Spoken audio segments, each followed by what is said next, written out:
આ ફબિંગ કહેવાય. આ જનરેશનનો આવ્યો. આપણી જોડે વાત કરતા રિંગ વાગે એટલે સારી વાત ચાલતી હોય, અગત્યની વાત છે, તોય ગોળ ફરીને તરત ફોન ઉપર વાત કરવા માંડે. એટલે કે મેનર્સ છે કે નહીં, એ મેનર્સ માટે આઈપીડીસી નો કોર્સ છે. બીજો એક રોગ થાય છે ટેક્સ્ટાફ્રેનિયા. એટલે શું કે એને એમ રહ્યા કરે કે કોકનો મેસેજ આવ્યો છે, કોકનો મેસેજ આવ્યો લાગે છે. એટલે વારે વારે 2-3 મિનિટે મોબાઈલ ચેક કરે, નથી કર્યો, પાછો મૂકી દે. પણ એને મનમાં સતત રહ્યા કરે કે કોકનો મેસેજ છે, કોકનો મેસેજ છે. એને ટેક્સ્ટાફ્રેનિયા નામ. 15 વર્ષના છોકરા છોકરીઓ આ ટેક્સ્ટાફ્રેનિયાથી હોસ્પિટલમાં દાખલ થાય છે. મોટા મોટા શહેરોની આ વાત છે. તો તું કઈ સેલિબ્રિટી છું કે તાર 2 મિનિટે ટીંગ વાગે?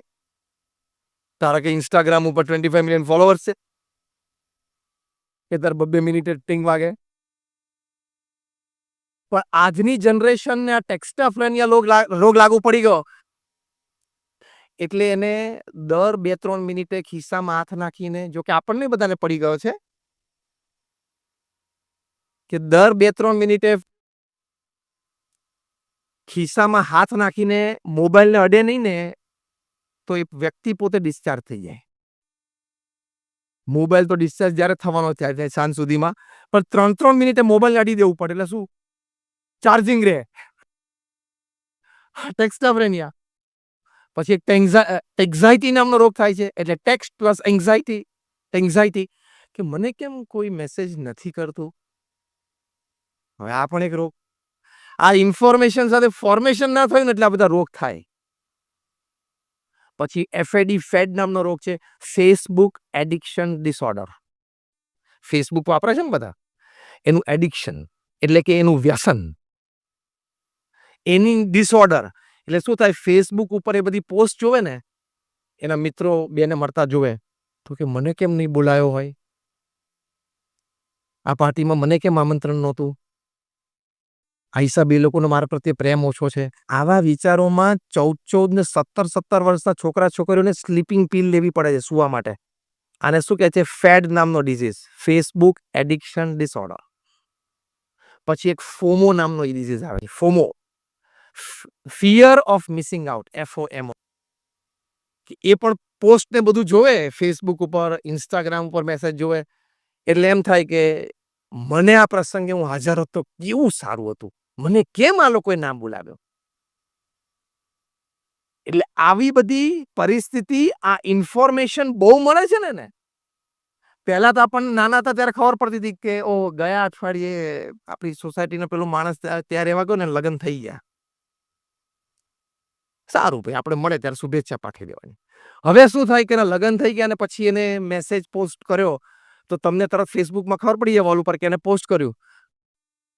તો ક્યાં તો અમારી સોસાયટીમાં જ રહેતો હતો 2 વર્ષ પહેલા, તે મને કેમ આમંત્રણ ના આપ્યું? પ્રશ્ન.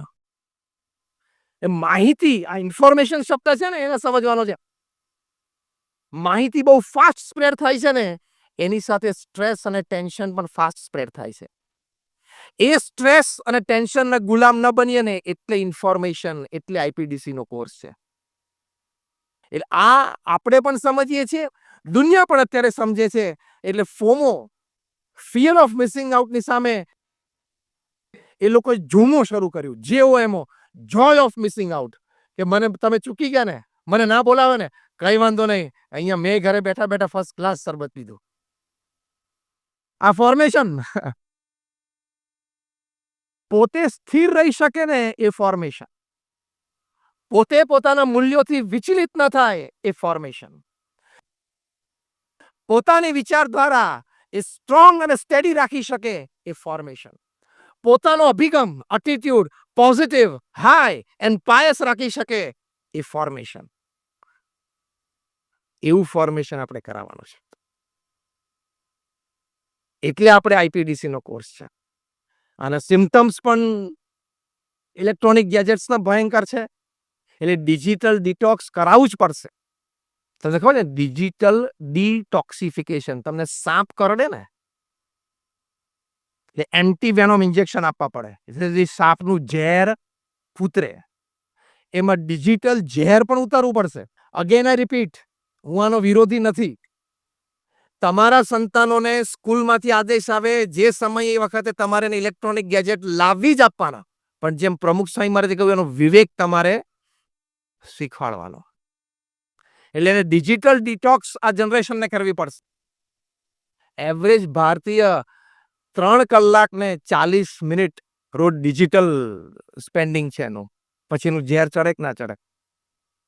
રોજ 3.5 કલાક તમે સ્ક્રીનની સામે રહો પછી કોબરા જેવું ઝેર ચડે કે ના ચડે. એટલે ડિજિટલ ડિટોક્સ કરવું પડે. આ ઇન્ફોર્મેશન સંબંધી વાત થઈ. હવે ફોર્મેશન કેવી રીતે કરવું? આપણે એટલું સમજ્યા કે ઇન્ફોર્મેશનની સાથે એટલે કે માહિતીની સાથે સાથે ભેગી આ ગટર પણ ઘણી બધી આવે છે. એનો આપણા જીવનમાં પ્રભાવ ના રહે એની માટે આપણે ફોર્મેશન એટલે ઘડતર કરવાનું છે. એ શું?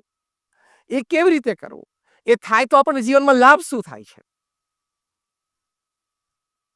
એ વાત અગત્યની છે ને. તો પહેલી જે વાત છે જે આપણી નેશનલ એજ્યુકેશન પોલિસી આપણી કેન્દ્ર સરકારે આપણા દેશ માટે જાહેર કરી છે ગઈ વખતે 2020માં NEP 2020, જેમાં વાત છે કે આપણો ભવ્ય ભૂતકાળ, આપણી ભવ્ય પરંપરા, એનું ગૌરવ આપણે આપણા વિદ્યાર્થીઓમાં જગાવવાનું છે. એ પહેલું ફોર્મેશન છે. અત્યારે તમે ગણપતિનો ભણાવો તો પ્રોબ્લેમ ગધેડાનો ચાલી જાય. પણ ગણપતિનો ભણાવો તો યુ આર સેફ્રોનાઇઝિંગ એજ્યુકેશન. તમે શિક્ષણનું ભગવીકરણ કરો છો. અને we are a secular country. આપણે બિન સાંપ્રદાયિક દેશ છીએ. આપણે છીએ જ બિન સાંપ્રદાયિક. પણ છતાં અસ્મિતા, જે પરંપરા, જે વંશ, એનું ગૌરવ તો દરેક નાગરિકને હોવું જ જોઈએ ને. તમને આશ્ચર્ય થશે કે ઇંગ્લેન્ડમાં પાર્લામેન્ટમાં બિલ પસાર થયેલું છે કે કોઈ પણ વિદ્યાર્થી ઇંગ્લેન્ડની ધરતી ઉપર ભણતો હોય ધોરણ 12 સુધી ફક્ત બ્રિટિશ ઇતિહાસ જ ભણાવવાનો, બીજો કોઈ ઇતિહાસ નહીં. જેથી 12 ધોરણ સુધી એના જે ફોર્મેશન યર્સ છે, એનો ઘડતરના વર્ષો છે, ત્યાં સુધી એ ઇંગ્લેન્ડનો આવો ઇતિહાસ ભણીને પોતાના દેશ પ્રત્યેને ગૌરવ જાગે. IPDCમાં અમે આ કોર્સ પણ લીધો છે. The pride of India, Bharat દેશનું ગૌરવ જાગે. ત્યાં ઇંગ્લેન્ડમાં ધોરણ 12 સુધી બ્રિટિશ ઇતિહાસ ભણવાનો એટલે કે ઇંગ્લેન્ડનો ઇતિહાસ, અને 12 ધોરણ પછી કોલેજમાં જાય અને એને ઇતિહાસનો વિષય રાખવો હોય અને યુરોપિયન કે રશિયન કે અમેરિકન કે એશિયન હિસ્ટ્રી ભણવો તો ભણી શકે છે. કારણ કે ત્યાં સુધીમાં એ મચ્યોર થઈ ગયો અને અસ્મિતા એના હૃદયમાં ધરબાઈ ગઈ. આપણે આ બિલ પાસ કરીએ તો તમે તો ભગવીકરણ કરો છો. તમે તો બિન સાંપ્રદાયિકતામાં માનતા. એટલે આ શબ્દ આપણને સેક્યુલરિઝમ, બિન સાંપ્રદાયિકતા શબ્દ એની ગેરસમજ ઊભી કરવામાં આવી છે. બાકી સેક્યુલર શબ્દ તો અંગ્રેજી ભાષામાં હમણાં આવ્યો 200 વર્ષથી. આપણા ઋગ્વેદમાં વસુધૈવ કુટુંબકમ એ શબ્દ એનું અંગ્રેજી ભાષાંતર જ છે આ સેક્યુલર. દુનિયાને આ શબ્દ આપનાર આપણે છીએ. આ ગૌરવ આ IPDC કોર્સમાં એક મોડ્યુલમાં મૂકવામાં આવ્યું છે. આપણે આ વસુધૈવ કુટુંબકમ ખાલી લખ્યું એટલું નથી, આપણે પાડી બતાવ્યું છે. જ્યારે પર્શિયાથી પારસીઓને કાઢી મૂકવામાં આવ્યા અને ભારતના દરિયા કિનારે આવ્યા ત્યારે આપણે દરિયા દિલ રાખીને એ લોકોને સ્વીકાર્યા અને આજ સુધી આપણે રાખીએ છીએ. શું દુનિયા આપણને બિન સાંપ્રદાયિકતા શીખવાડવાની? Secularism. We are secular to the core of our blood. આપણા જીન્સમાં છે. ગણતંત્ર, રિપબ્લિક દિવસ, એ દુનિયાને તો 200 વર્ષમાં ખબર પડી કે રિપબ્લિક કોને કહેવાય. ઋગ્વેદમાં 70 વખત ગણતંત્ર શબ્દ વપરાયેલો છે. અથર્વવેદમાં 20 વખત ગણતંત્ર શબ્દ વપરાયેલો છે. શું દુનિયા આપણને ગણતંત્ર, લોકશાહી અને બિન સાંપ્રદાયિકતા શીખવાડે? આપણા બ્લડમાં છે, આપણી પરંપરામાં છે. તો અહીંથી ફોર્મેશન થશે, અહીંથી એનું ઘડતર થશે. બીકોઝ, હવે ધ્યાનથી આ વાક્ય સાંભળજો, pride is the mother of all virtues. ગૌરવ છે ને એ દરેક સદગુણોની જનેતા છે. અસ્મિતા છે ને એ દરેક સદગુણની માતા છે. ત્યાંથી જ જન્મે છે. એટલે આપણે એનું આવું ગૌરવ પેદા થવું જોઈએ. એ ખૂબ હકીકત છે. જ્યારે ડોક્ટર એપીજે અબ્દુલ કલામ એમને પોતાની થિંક ટેન્ક સાથે ભારત 2025-2030 સુધીમાં મહાસત્તા બને, વિકસિત દેશ બને, એની માટે અનેક વિષયોમાં ચર્ચા કરીને બ્રેઇન સ્ટોર્મિંગ સેશન કરીને એમણે 5 કાર્યક્ષેત્રો નક્કી કર્યા કે આ 5 ક્ષેત્રોમાં ભારતે ખૂબ સારી રીતે કાર્ય કરવું જોઈએ જેથી ભારત વિકસિત દેશ બને. એમાં પહેલું હતું એજ્યુકેશન એન્ડ હેલ્થ, બીજું હતું એગ્રીકલ્ચર, ત્રીજું હતું ઇન્ફ્રાસ્ટ્રક્ચર, ચોથું હતું ઇન્ફોર્મેશન એન્ડ કમ્યુનિકેશન અને પાંચમું હતું ક્રિટિકલ ટેકનોલોજી. આ વાત 2021 સાલમાં ડોક્ટર એપીજે અબ્દુલ કલામ સાહેબે પ્રમુખ સ્વામી મહારાજને કરી કે સ્વામી આ 5 કાર્યક્ષેત્રોમાં આપણે ખૂબ કાર્ય કરીએ તો ભારત વિકસિત દેશ બને. પછી એને પ્રમુખ સ્વામી મહારાજને એમણે પૂછ્યું ખૂબ નમ્રતાથી અને વિવેકથી કે સ્વામી આપને પણ સમાજનો આટલો બધો પહોળો અનુભવ છે, આપને કોઈ સજેશન આ બાબતે કરવું છે? પ્રમુખ સ્વામી મહારાજે વિધાઉટ અ સેકન્ડ હેઝિટેશન પ્રમુખ સ્વામી મહારાજ બોલ્યા કે ભગવાન પ્રત્યે નિશ્રદ્ધા એનામાં કેળવાય એ કાર્યક્ષેત્રમાં પણ આપણે કાર્ય કરવાનું છે. કારણ કે આ 5 કાર્યક્ષેત્રમાં એ કાર્ય કરનાર સારી વ્યક્તિઓ બૌદ્ધિક તમે તૈયાર કરશો પણ એ બૌદ્ધિક વ્યક્તિમાં સાત્વિકતા, મૂલ્યનિષ્ઠા, આધ્યાત્મિકતા, નૈતિકતા પ્રેરવા માટે અને ભગવાન પ્રત્યેની શ્રદ્ધા હોવી અત્યંત આવશ્યક છે. ડોક્ટર એપીજે અબ્દુલ કલામને આ વાત સ્પર્શી ગઈ અને એમણે પોતાના જીવનનું 30મું અને છેલ્લું પુસ્તક જે ટ્રાન્સેન્ડન્સ લખ્યું.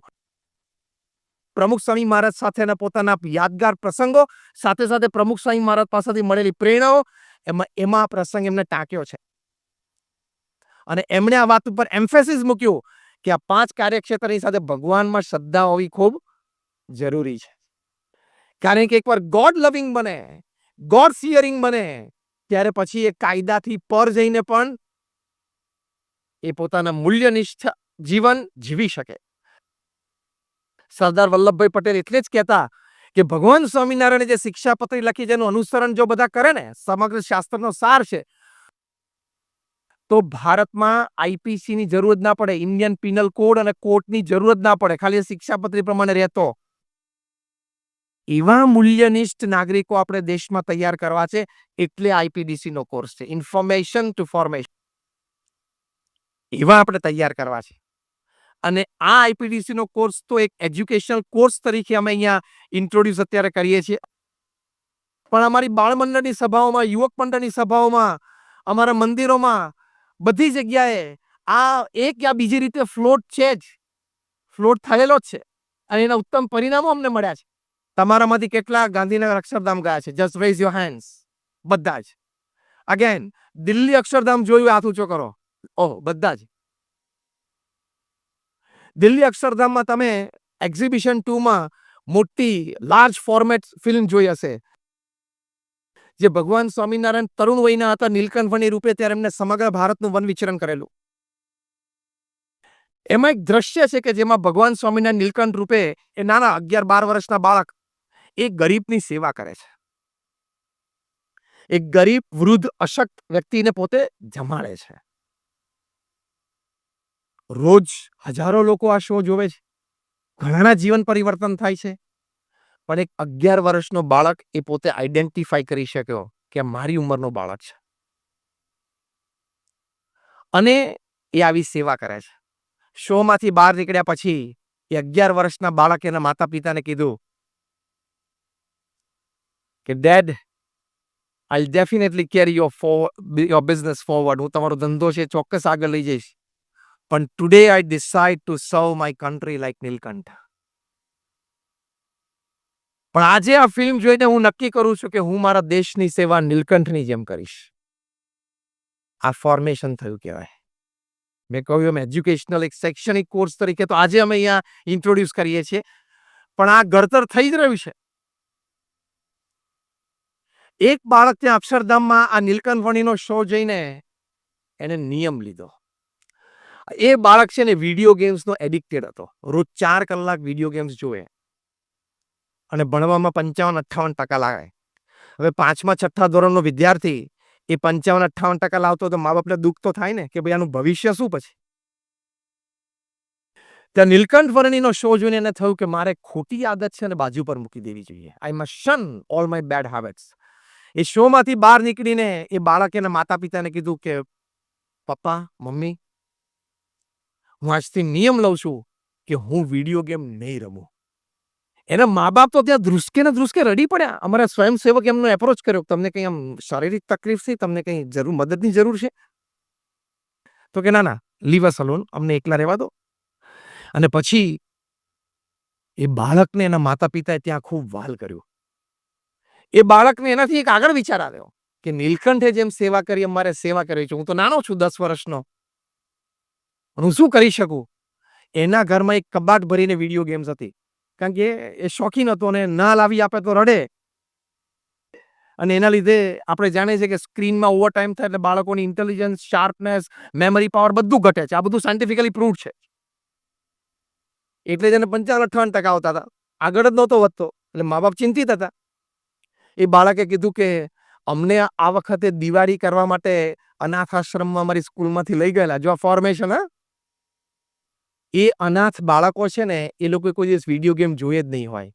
તો આપણે ડેડી આ રવિવારે સવારે બધી વિડિયો ગેમ્સ લઈને અનાથ આશ્રમમાં જઈએ અને ત્યાંના સંચાલકને કહીએ કે તમે આની લાઇબ્રેરી બનાવી રાખો. દિવસમાં 15 મિનિટ પણ આ બાળકોને છૂટ આપજો. એ પણ એક જોવે કે આ પણ એક ડિજિટલ દુનિયા છે. 15 મિનિટ માટે હું મારી બધી વિડિયો ગેમ્સ એમ કહીને લગભગ 40 જેટલી ડિજિટલ ગેજેટ્સ એ બાળકે અનાથ આશ્રમમાં ડોનેશન આપી દીધું. એ બાળકે જે દિવસે આ ડિજિટલ ડિટોક્સ, જે આપણે પહેલો શબ્દ વાપર્યો ને, કોબરા જેવું ઝેર ચડે છે આનું, આ બાળકને ચડી ગયેલું, એમાં ડિટોક્સિફિકેશન થયું.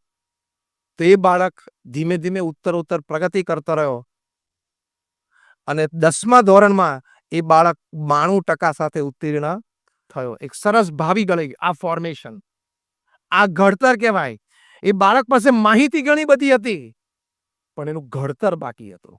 એ ઘડતર આવા આઈપીડીસી કોર્સથી થશે. જે ઘણા બધા અનુભવો આપણે સાંભળ્યા, વિદ્યાર્થીઓના ઘણા બધા અનુભવો આપણે સાંભળ્યા. તો એ રીતે આ ઘડતર થાય છે. અને ઘડતર થયેલી વ્યક્તિ હોય, એનું ફોર્મેશન થયું હોય, એની પર્સનાલિટી જુદી, એનું કેરેક્ટર જુદું. બિલ ક્લિન્ટન અમેરિકાના પ્રેસિડેન્ટ પ્રમુખ સ્વામી મહારાજને મળ્યા. પ્રમુખ સ્વામી મહારાજ 5 ધોરણ ભણેલા, એક અંગ્રેજીનું વાક્ય ના બોલી શકે. બિલ ક્લિન્ટન કેરિઝમેટિક અમેરિકાના પ્રેસિડેન્ટ. અમેરિકાના પ્રથમ 5 પ્રેસિડેન્ટ તમારે લેવા હોય ને, Abraham Lincoln, George Washington, John F Kennedy, Ronald Reagan, એ કક્ષાની આ વ્યક્તિ કહેવાય. કે જ્યારે અમેરિકામાં ડોલર તૂટતો હતો ને, આ વ્યક્તિએ પોતાની ઇકોનોમિક બુદ્ધિથી, એટલે કે ઇકોનોમિક્સ વિશે બુદ્ધિથી આ વ્યક્તિએ ડોલરને પકડી રાખેલો. એ બહુ કેરિઝમેટિક હતો. 6 ફૂટ 2 ઇંચની હાઈટ. અને અમેરિકાના પ્રેસિડેન્ટ એટલે તો દુનિયાના રાજા કહેવાય. હા, એને સવારે જે વિચાર આવે ને, એ 10 વાગે સપાટો બોલે આખી પૃથ્વી ઉપર. કારણ કે દુનિયાની 50 મોટી સંસ્થાઓ, યુનો ગણો, વર્લ્ડ હેલ્થ ઓર્ગેનાઇઝેશન ગણો, ઇન્ટરનેશનલ મોનિટરી ફંડ ગણો, વર્લ્ડ બેંક ગણો, આ બધી અમેરિકાના પૈસા ઉપર ચાલે છે. અમેરિકાને ફંડિંગ બંધ કરે એટલે આ બધાએ ઘરે બેસી મંજીરા વગાડવાના દેશી ભાષામાં. એ અમેરિકાના પ્રેસિડેન્ટ, દુનિયાના કોઈ પણ પ્રેસિડેન્ટ કે પ્રાઇમ મિનિસ્ટરનું જીવનમાં એક સપનું હોય કે મારા જીવનકાળ દરમિયાન હું એક વખત અમેરિકા જઈને અમેરિકાના પ્રેસિડેન્ટને વ્હાઇટ હાઉસમાં, ઓવલ ઓફિસમાં એની સાથે એકવાર ચા પીવું અને એક ફોટો એ ઘરે લઈ જાય. એ વ્યક્તિ એક ભારતીય સંત, ભગવધારી સંત, 5 ધોરણ ભણેલા, અંગ્રેજીનું એક વાક્ય ના બોલી શકે અને 80 વર્ષની ઉંમર, એનાથી પ્રભાવિત થાય. પણ પ્રમુખ સ્વામી મહારાજના જીવનનું પોતે એવું ઘડતર કરેલું, એવું એમને પોતાનું ફોર્મેશન કરેલું કે his shear presence was dynamics. પ્રમુખ સ્વામી મહારાજની ખાલી શારીરિક હાજરી એ તરંગો વહાવી દે. બિલ ક્લિન્ટન એમની આંખો ઓળખી શક્યા અને બિલ ક્લિન્ટને પ્રમુખ સ્વામી મહારાજની આંખો માટે કીધું કે I see integrity in his eyes. એમની આંખોમાં વફાદારી છે. એમની આંખોમાં કોઈને પાછા પાડીને આગળ આવવાની ભાવના નથી. એ દરેકને સાથે લઈને ચાલ્યા છે. એ એમની આંખો રિફ્લેક્ટ થાય છે. આને શું કહેવાય? ફોર્મેશન. તમારે બહુ બોલવું ના પડે, ચર્ચા ના કરવી પડે, જાહેરાત ના કરવી પડે. તમારી હાજરીથી તમારા 2 શબ્દોથી લોકોને આવી પ્રેરણા મળે. અને પ્રમુખ સ્વામી મહારાજે તો ખૂબ પ્રેમથી દેશી ગુજરાતી ભાષામાં જ બિલ ક્લિન્ટન સાહેબનો હાથ પકડીને કહ્યું કે સાહેબ ગાંધીનગરમાં મારું અક્ષરધામ જોવા આવજો. તો દુભાષ્ય સંત હતા અમૃતનંદન સ્વામી, એમણે અંગ્રેજી ભાષાંતર કર્યું કે Pramukh Swami Maharaj is personally inviting you to visit our Swaminarayan Akshardham at Gandhinagar. It's a wonderful monument of Indian culture ને બધી વાત કરી. બિલ ક્લિન્ટન તરત બોલ્યા કે when he is inviting I will come. એમને આમંત્રણ આપ્યું છે ને હું આવીશ, અને આવ્યા. આવું ઘડતર આપણા વિદ્યાર્થીઓને કરવાનું છે. આવી જનરેશન આપણે તૈયાર કરવાની છે. એટલે 1992 અમારા યોગી શતાબ્દી મહોત્સવ વખતે જૈનાચાર્ય સુશીલ મુનિજી આવ્યા અને એમને 17,000 સ્વયંસેવકોને જોયા. જે અત્યારે સ્વયંસેવકોને તમે જોયા, સંગીતમાં જોયા, નૃત્યમાં જોયા, આ ઘડતર પામેલા છે. આ બધા યુવાનોમાંથી કોઈને વ્યસન નથી. અને આ તો અહીંયા એમને સાંસ્કૃતિક નૃત્ય કર્યું. પણ આ યુવાનોને નવરાત્રીમાં નાચવા નહીં જવાનો નિયમ છે. હા, એ લોકોનું ઘડતર થયેલું છે. એ લોકોને કોઈ વ્યસન નથી. 17,000 યુવાનોને પ્રમુખ સ્વામી મહારાજે ત્યાં સ્વયંસેવક તરીકે ઘડતર કરીને રાખેલા. જોઈને સુશીલ કુમારજી બોલ્યા કે વન પ્રમુખ સ્વામી વિલ જનરેટ થાઉઝન્ડ્સ ઓફ પ્રમુખ સ્વામી. એક પ્રમુખ સ્વામી હજારો પ્રમુખ સ્વામી તૈયાર કરશે. એટલે કે એવા ઘડાયેલા વ્યક્તિત્વ તૈયાર કરશે. And he will unburden the load of the world. પૃથ્વી પરનો જે લોડ છે ને, શેનો? આ $1,500 અબજ ડિફેન્સ બજેટ એ લોડ જ કહેવાય ને. દર 10 વ્યક્તિ એક ફાયર આર્મ, એ લોડ જ કહેવાય ને. 4.5 કરોડ બાળકો આ આર્મ્ડ કોન્ફ્લિક્ટ એટલે ડોમેસ્ટિક કોન્ફ્લિક્ટના લીધે સ્કૂલોમાં નથી જઈ શકતા. એ લોડ જ કહેવાય ને પૃથ્વી પર. બધો લોડ પ્રમુખ સ્વામી મહારાજ ઉતારશે આવા યુવાનોનું ઘડતર કરીને. This is formation. એટલે ઘડતર થયેલી વ્યક્તિઓની છાપ જુદી હોય, એનો પ્રભાવ જુદો હોય. તમે બધા જાદુગર કેલાલને જોયા પણ હશે અને ઘણા મળ્યા પણ હશો. One of the world's greatest magician. Pramukh Swami મહારાજ એક વખત ત્યાં વલ્લભ વિદ્યાનગરમાં હતા. ત્યાં આનંદ ટાઉન હોલમાં એમનો 1 મહિના સુધી સળંગ શો હતો. પ્રમુખ સ્વામી મહારાજ પ્રત્યે એમને ખૂબ આદર ભાવ હતો. પ્રમુખ સ્વામી મહારાજ એક વખત મળવા આવે ત્યારે પ્રમુખ સ્વામી મહારાજે કીધું કે રોજ સાંજે 500, 1000, 2000 માણસ તમને જોવા આવે છે, તો તમારું જાદુ તમે બધાને દેખાડો છો, તો એક એવું જાદુ તમે ડેવલપ કરો કે જેમાં એ જાદુ જોયા પછી લોકોને વ્યસન મુક્તિની પ્રેરણા મળે. અને કેલાલ સાહેબે પ્રમુખ સ્વામી મહારાજના વચને આવું એક જાદુ ડેવલપ કર્યું. કે આમ બીડી પીતો અને આમ અહીંયા સીધું કેન્સર જેવું દેખાવા માંડે. જે કે તો જાદુના ભાગરૂપે પ્રમુખ સ્વામી મહારાજે કીધું કે તમારે છે ને સ્ટેજના ખૂણે એક નાનો યજ્ઞ જેવું પ્રગટાવી રાખવું. અને છેલ્લે અપીલ કરી કે જેને વ્યસન છોડવું હોય એ પોતાનું વ્યસન આમાં નાખતા જાય. એમણે શરૂ કર્યું અને સેંકડો લોકોનું વ્યસન છૂટ્યું. જે વ્યસન છોડે ને એમના પત્ની કે એમના માતૃશ્રી કે એમના દીકરી આવીને કેલાલ સાહેબનો આભાર માને કે તમે મારા પતિનું કે મારા પિતાનું કે મારા દીકરાનું વ્યસન છોડાવ્યું, તો અમને ખૂબ રાહત થઈ, તમારો આભાર. કેલાલ સાહેબ કે મને જો આ પ્રમુખ સ્વામી માટે પ્રેરણા આપી છે.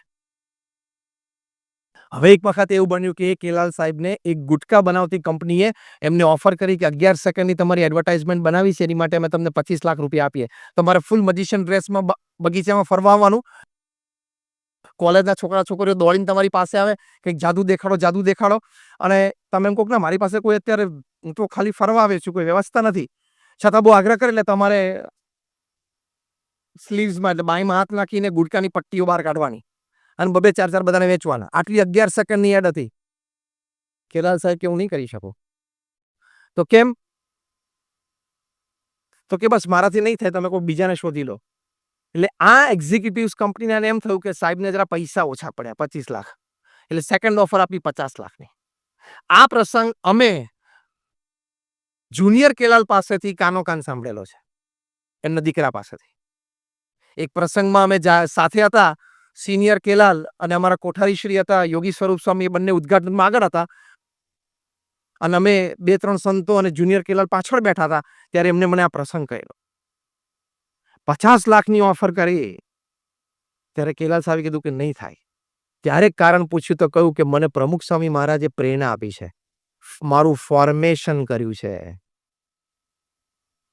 મને પ્રમુખ સ્વામી મહારાજે પ્રેરણા આપી છે કે તમે વ્યસન મુક્તિનું કાર્ય કરો.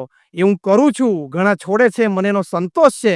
હવે આ એક 50 લાખની એડ કરું ને એમાંથી 2, 5, 15 યુવાનોને પણ વ્યસન લાગી જાય તો પ્રમુખ સ્વામી જેવા મહાન સંતનું વચન મેં લોપ્યું કહેવાય, I can not do your advertisement. હું તમારી એડ નહીં કરી શકું. 50 લાખની ઓફર ઠુકરાવી તો સમાજના હિત માટે આવી મોટી લાલચ પણ ઠુકરાવી દે એવા યુવાનોનું ફોર્મેશન આપણે કરવું છે એટલે આઈપીડીસી નો કોર્સ છે. સમાજના હિત માટે વ્યક્તિગત લાભ છોડે. સમાજના હિત માટે વ્યક્તિગત લાભ અને લાલચ છોડે એવા યુવાનોનું ઘડતર કરવું છે ને એની માટે આ કોર્સ છે આઈપીડીસી નો. એટલે ધીમે ધીમે વોરા સાહેબ તમે અત્યારે તો આપણે ઇલેક્ટિવ છે પણ પછી આપે જ હમણાં અહીંયા જાહેરાત કરી આપના પ્રવચનમાં કે બધા કોલેજના પ્રિન્સિપલ્સ અને કોલેજના અત્યારે જે એડમિનિસ્ટ્રેટિવ બેઠા છે બધાને વિનંતી છે કે ધીમે ધીમે તમે કમ્પલસરી કરજો. કારણ કે આ એના માટે ખૂબ આવશ્યક છે. કે 1991માં કલ્ચરલ ફેસ્ટિવલ ઓફ ઇન્ડિયા અમેરિકામાં અમે કરેલો. ત્યાં ગવર્મેન્ટ ઓફ ઇન્ડિયાના under secretary for cultural department mister Kartar Singh Luthra આવેલા. એમને કહ્યું કે અમે તો 51 દેશોમાં 51 સીએફઆઈ કર્યા છે. તમે એક બીએપીએસસી નાની સંસ્થા આટલો મોટો ઉત્સવ અમેરિકાની ધરતી ઉપર કરો છો. આશ્ચર્ય છે. એ આવા તૈયાર નહોતા. અમારા વડીલ સંત પૂજ્ય આત્મસ્વરૂપ સ્વામી એમને ખૂબ સમજાવ્યા પછી આવ્યા અને આવ્યા ત્યાં ભવ્ય મોટો એન્ટ્રન્સ ગેટની આગળ જ એક 11 વર્ષનો બાળક એ હાથમાં ઝાડુ લઈને જે હમણાં તમે નૃત્યમાં જોયું ને કે આપણે આ બધા સંસ્કારી તૈયાર કરવા છે એ સાફ કરતો હતો. એટલે કરતારસિંહ લુથરાએ જોયું કે આ તો સરસ સ્વયંસેવકના ડ્રેસમાં છે આ બાળક 10-11 વર્ષનો. તરત એની નજીક ગયા કે બેટા વોટ ઇઝ યોર નેમ? તો પહેલા કીધું કે my name is Mayur Patel. What are you doing here? તું અહીંયા શું કરે છે? તો પેલા મયુર પટેલ 11 વર્ષના બાળકે જે જવાબ આપ્યો ને એ આ કરતારસિંહ લુથરાના પગ નીચેથી તો ભોંય ખસી ગઈ. પેલો બાળક બોલ્યો કે I am serving my nation and my ગુરુ.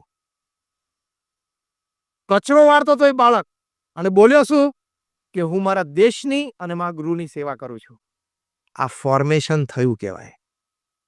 આ શું છે? ઘડતર થયું કહેવાય. તો આવા ઘડતરની આપણે આવશ્યકતા છે. એક માછીમારનો દીકરો ભારતના મહાન વૈજ્ઞાનિક અને રાષ્ટ્રપતિ બની શકતા હોય ડોક્ટર એપીજે અબ્દુલ કલામ. એક ગરીબ સામાન્ય પરિવારમાં જન્મેલો બાળક સ્ટ્રીટ લાઇટ નીચે ભણીને ભારતનું સંવિધાન લખી શકતા હોય ડોક્ટર ભીમરાવ આંબેડકર.